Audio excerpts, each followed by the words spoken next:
The ancient observatory on Calaria Prime hummed with activity as streams of data filtered through its quantum processors.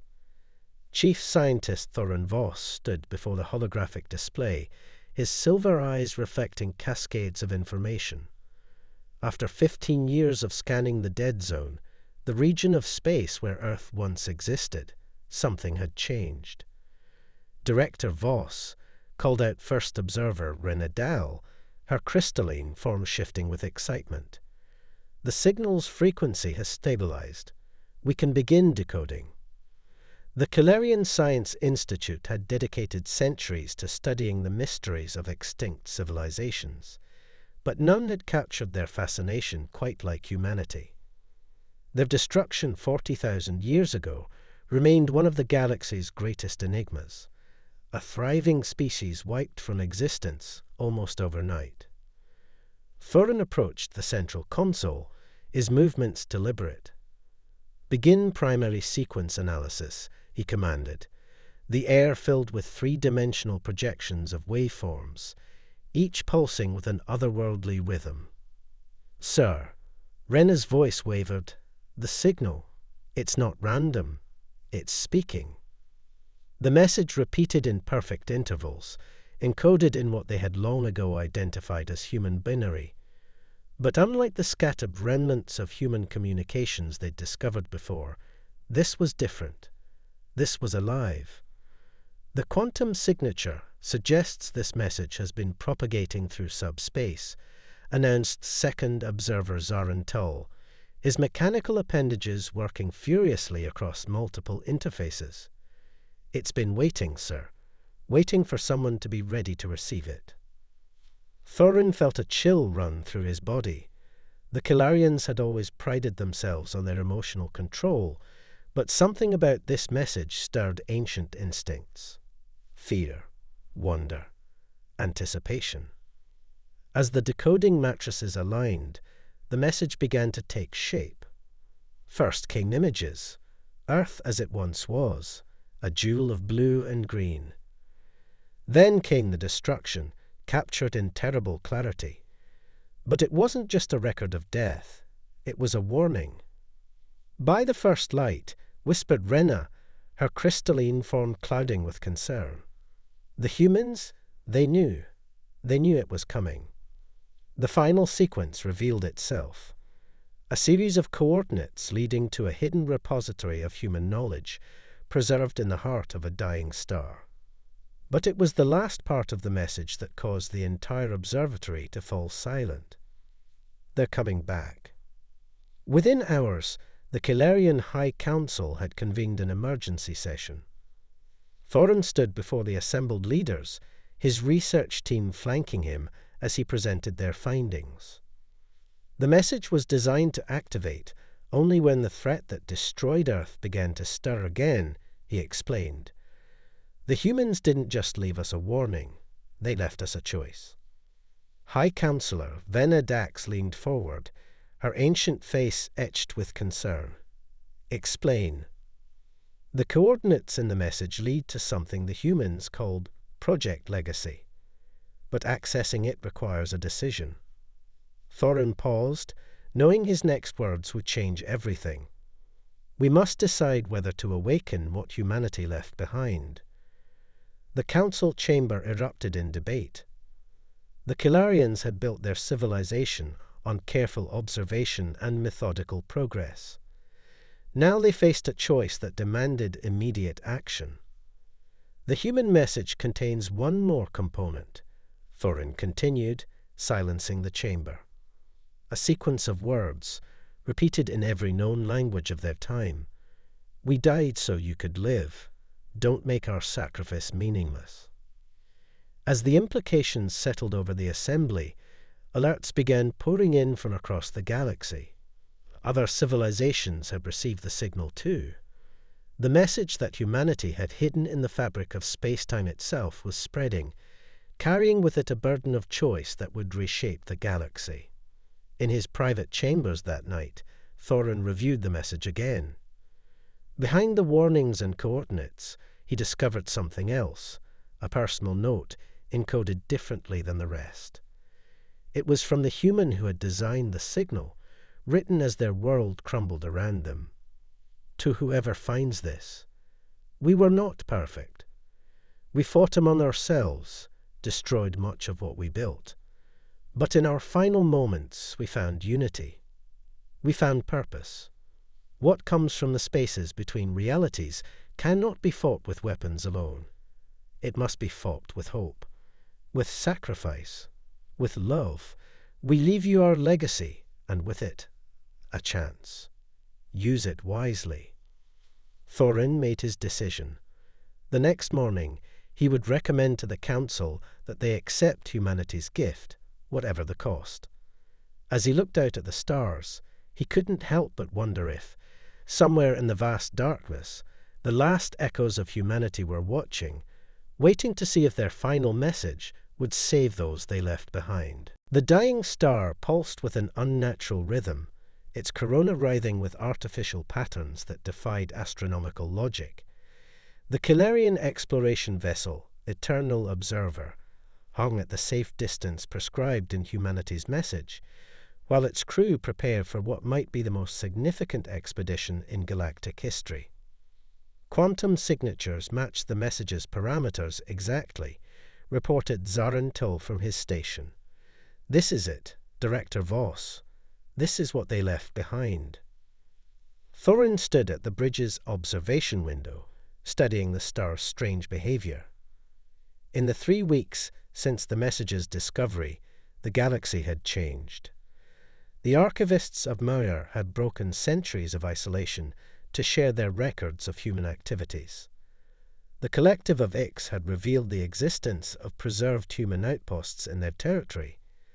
Even the notoriously secretive Verigans had admitted to harboring human artifacts. "Launch the probe sequence," Thorin commanded.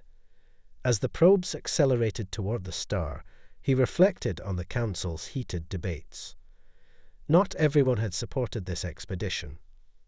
Some argued that humanity's warning was best left unheeded, that awakening ancient powers might draw the attention of whatever had destroyed Earth. The probes disappeared into the star's outer layers, and for several tense moments, nothing happened. Then suddenly, the star's surface began to shift, revealing something impossible.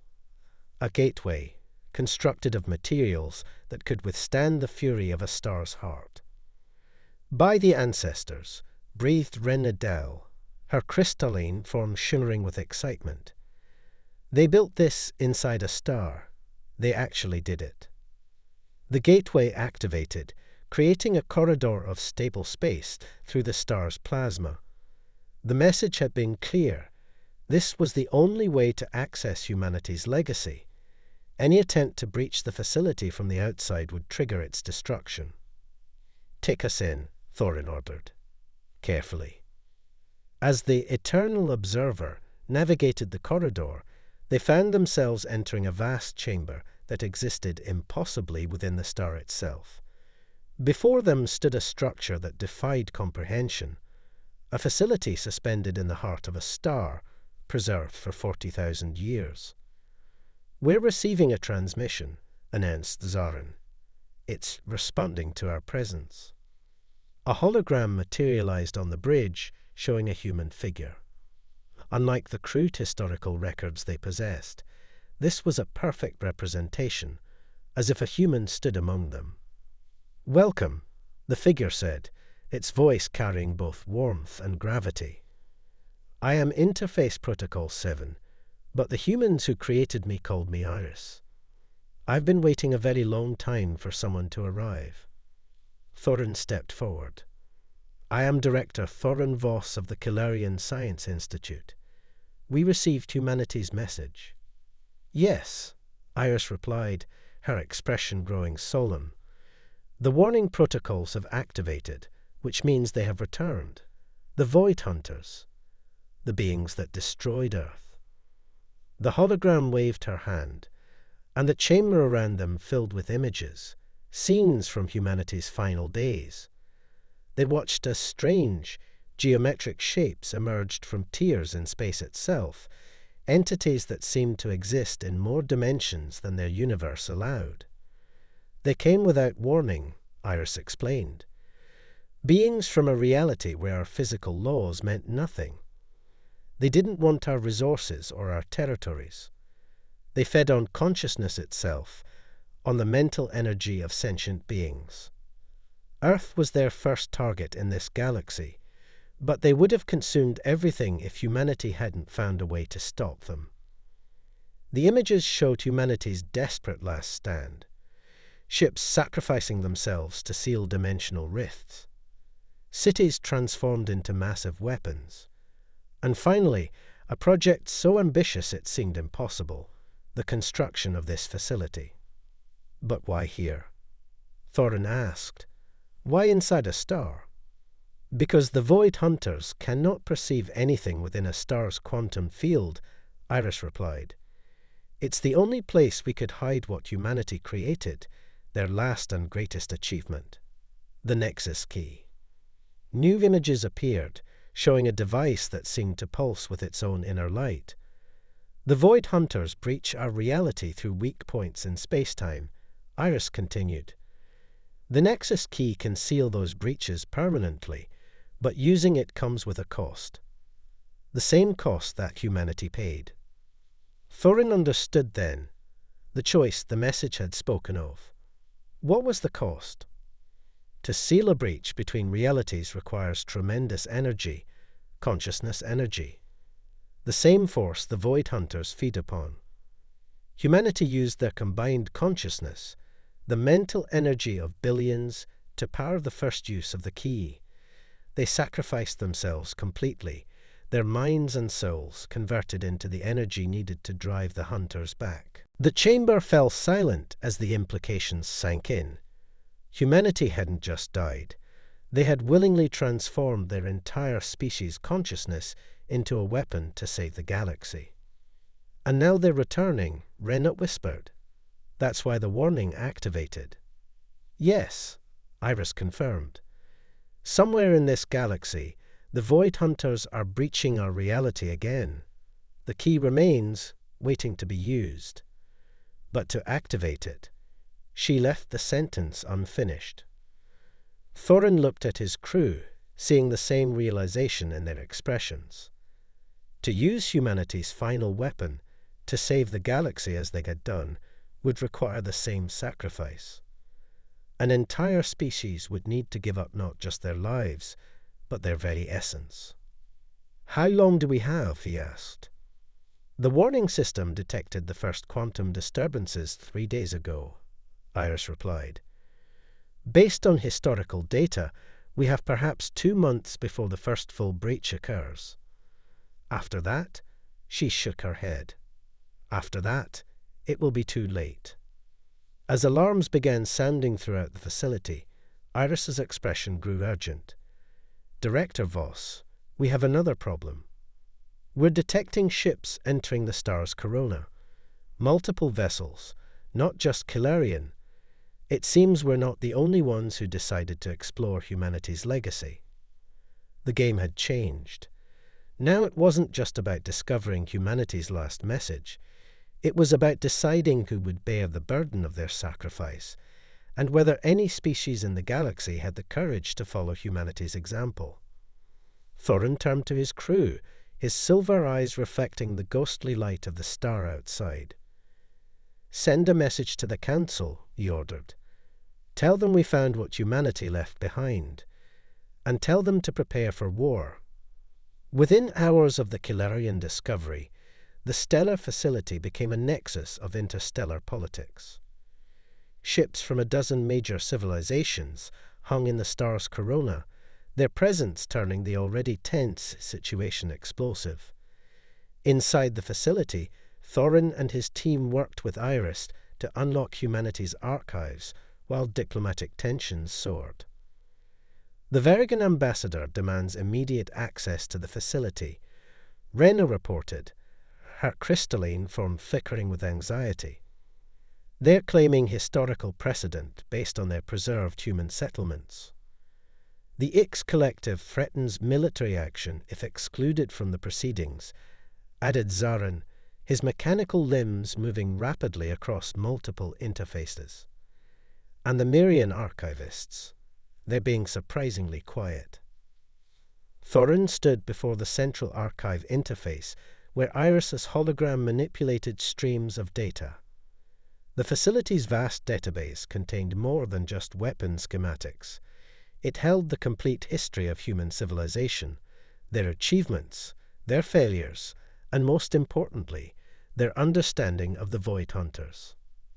"Show me their first encounter," Thorin requested. Iris nodded, and the chamber transformed into a vivid recreation of Earth's skies 40 millennia ago. They watched as reality itself tore open geometric shapes impossible to comprehend emerging from the gaps between dimensions. The Void Hunters didn't attack with weapons. They simply existed in ways that broke the rules of their universe. Humanity's first defense was to fight. Iris explained as scenes of desperate battles played out around them.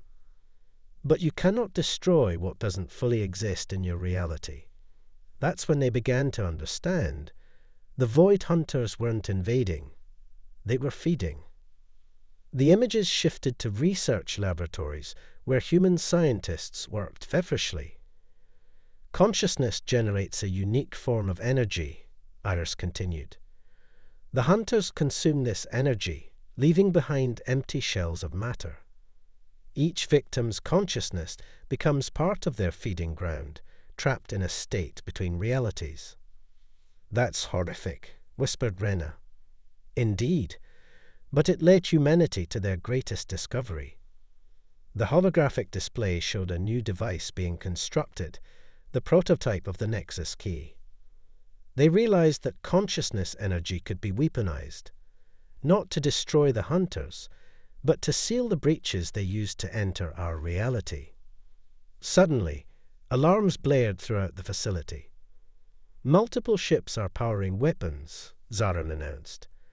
"The Verigans and the Ix are positioning for combat." "Show me the original implementation of the key," Thorin demanded, ignoring the chaos erupting outside.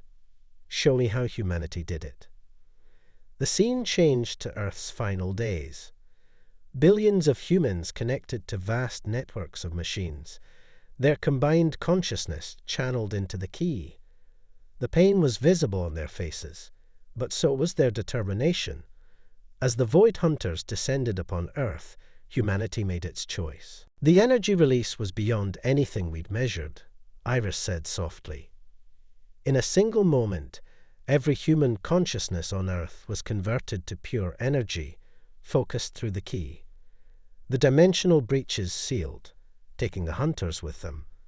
But the cost? The complete sacrifice of their species," Thorin finished. "Not complete," Iris corrected.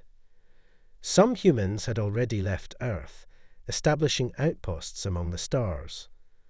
They knew they needed to preserve enough of their species to warn the galaxy if the hunters ever returned. Those settlements you've all discovered, they weren't random. They were planned, humanity's insurance policy." A new alarm sounded, different from the others. Iris's hologram flickered, her expression grave. "The facility's sensors have detected the first dimensional breach. It's happening faster than we calculated. The Void Hunters, they've learned from their last attempt. They're being more subtle this time." "Location?" Thorin demanded. "The Mirian archive worlds," Iris replied. "Now we know why they've been so quiet." The implications hit Thorin like a physical blow. The Mirians, keepers of countless civilizations' histories, would be a feast for the hunters. Billions of minds filled with knowledge, ripe for consumption. Director Voss called out Zarin. "The Council is demanding an update. They want to know if we found a way to activate the key without the cost humanity paid." Thorin watched the recordings of Earth's final moments loop again. The determination on those human faces as they sacrificed everything to save a galaxy that would never know them.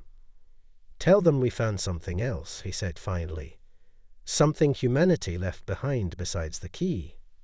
What's that? Rin asked. Proof that victory doesn't always mean survival.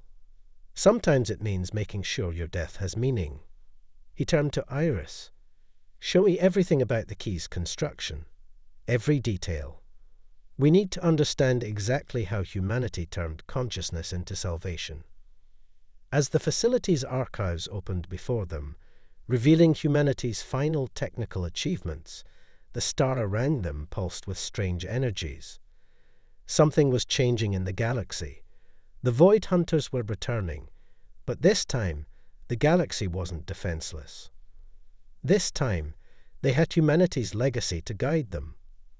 The question was, which civilization would be willing to pay the same price humanity had paid? And would they be able to unite before the Hunters devoured them all? Outside in the star's corona, the assembled ships of the galaxy's greatest powers circled each other like predators, each hoping to claim humanity's weapon for themselves, none yet understanding that the true power of the key lay not in its technology, but in the sacrifice it demanded. The Merian archive worlds burned, not with physical fire, but with the ethereal flames of reality being torn apart. Within days of the first breach, 3 billion Merian minds had been consumed, their vast libraries of knowledge becoming feeding grounds for the Void Hunters. In the stellar facility, Thorin watched the destruction through quantum feeds, his silver eyes reflecting the horror unfolding across space. Representatives from every major civilization now crowded the facility's central chamber, their previous hostilities forgotten in the face of extinction. The Hunters have evolved, Iris explained, her hologram displaying tactical data. They're no longer just consuming consciousness, they're learning from it. Each mind they devour makes them more sophisticated, more dangerous. The Verigan War Prince, Koth, slammed his scaled fist against a console. Then we fight. Our combined fleets. Would be useless, interrupted the Ix Collective's representative, its mechanical body coming with frustration. Did you not pay attention to humanity's records? Conventional weapons cannot harm what exists between realities. The key remains our only option, Thorin stated, silencing the chamber. But we haven't solved the fundamental problem. Who will pay the price? The question hung in the air, heavy with implications. Every civilization present understood what activating the key would require, the complete sacrifice of an entire species' consciousness. Billions of minds converted to pure energy, their very essence used to seal the dimensional breaches. Perhaps we could share the burden, suggested the crystalline form of the Kilarian High Council's representative, each species contributing a portion of their population. It doesn't work that way, Iris interrupted. The key requires a unified consciousness, a single species' complete neural pattern. Mixing patterns would destabilize the entire process. As the debate raged on, Thorin noticed something strange in the latest data streams. The Void Hunters' attack pattern had changed. They weren't spreading randomly across the galaxy. They were moving with purpose, following a specific path. Iris, he called out, overlay the Hunters' movement with the locations of known human outposts. The holographic display shifted, and a chilling pattern emerged. The Void Hunters were systematically targeting every world where humans had once lived, every settlement they had established before Earth's destruction. They remember, Thorin whispered. They remember what humanity did to them, and they're making sure it can never happen again. Suddenly, a new alert blared through the facility. Outside in the star's corona, ships were appearing. Hundreds of them, then thousands. But these weren't warships. They were vessels of every size and description, bearing markings from across the galaxy. Emergency transmission from the Kilarian Council, Zaran announced. Similar fleets are appearing at every major system in the galaxy. There, they're refugees. Everyone's running from the hunters. The weight of the moment pressed down on Thorin. This was what humanity had faced, not just the threat of death, but the knowledge that running was futile. The hunters would never stop, never tire, never show mercy. They would consume every conscious mind in the galaxy, leaving behind only empty husks of civilization. "There is another option," came a new voice. From the shadows emerged a figure no one had noticed before, a Mirian historian, their typically luminous skin now dim with age and wisdom. "My people have kept secrets for millennia, including one humanity entrusted to us before their end." The historian approached the central platform, their movements slow but deliberate. "We are not just record keepers. We are consciousness architects. For 40,000 years, we have preserved not just humanity's knowledge, but fragments of their consciousness. Small pieces, carefully maintained, passed down through generations." Iris's hologram flickered with sudden understanding. "The neural patterns, you've kept them intact." "Yes," the historian replied, waiting for this moment. "Humanity knew the hunters might return. They left us the seeds of their consciousness, preserved in our own minds, growing stronger through the millennia." "But what good does that do us?" demanded Koth. "A few fragments of human consciousness can't power the key." "No," the historian agreed. "But combined with a willing species' sacrifice, it could provide the template needed to unify their neural patterns.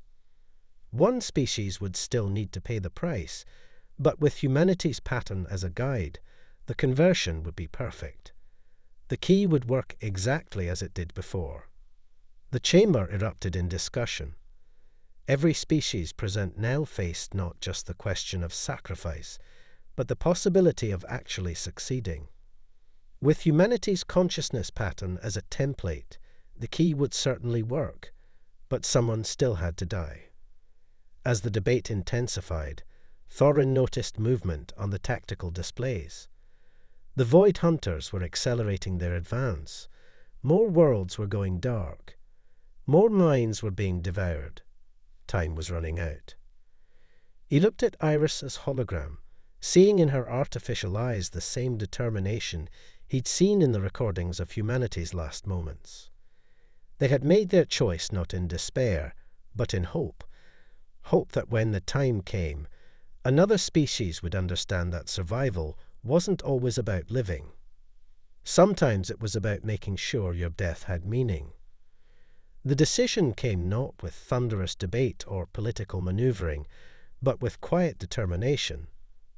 As the Void Hunters consumed their seventh major world, the Kilarians made their choice. "Our species has always prided itself on observation," Thorin addressed the assembled representatives. "We have watched, learned, and preserved knowledge for countless generations. Now we know why. We were meant to be the witnesses of humanity's sacrifice, and the inheritors of their courage." The Kilarian High Council's confirmation came swiftly. Their entire species, all 4 billion Kilarians, would provide the consciousness energy needed to power the key.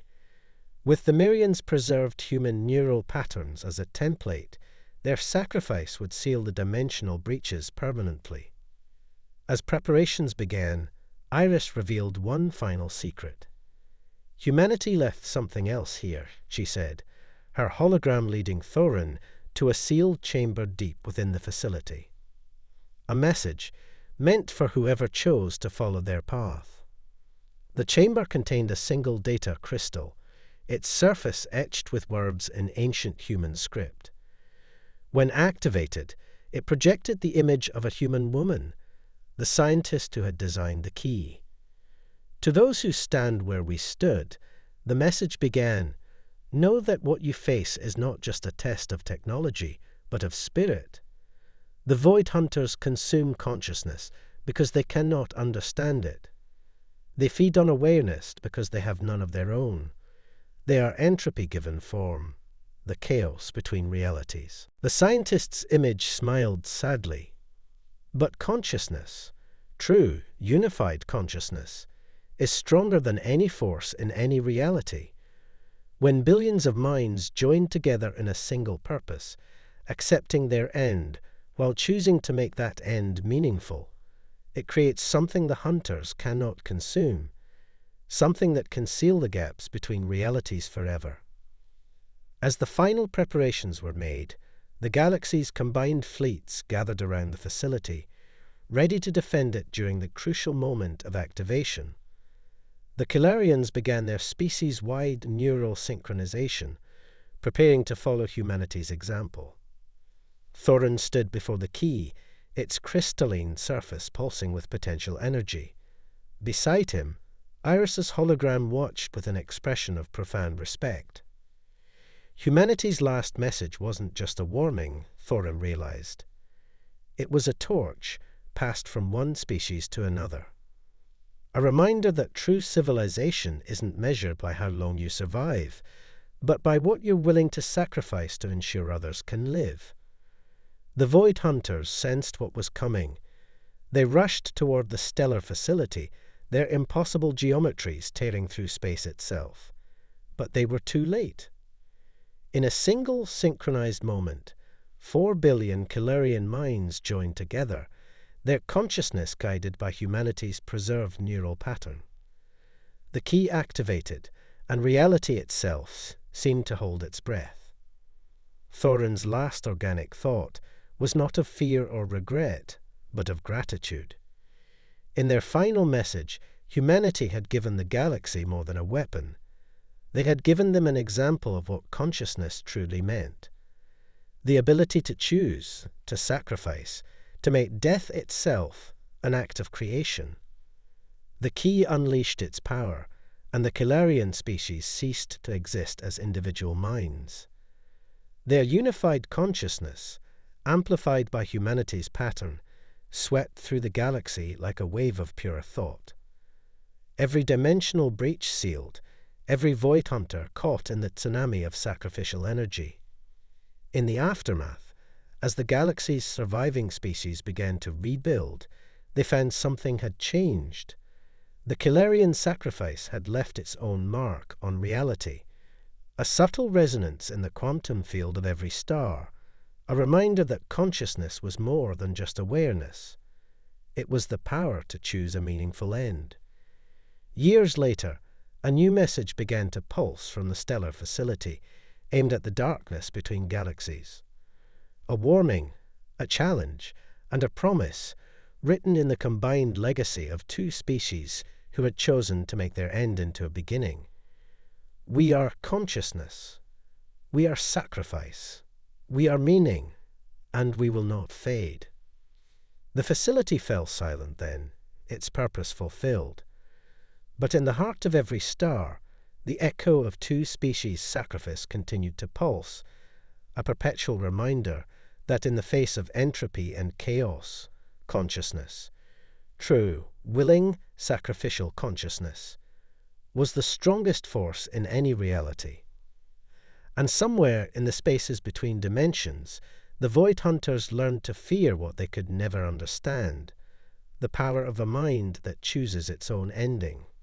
The end.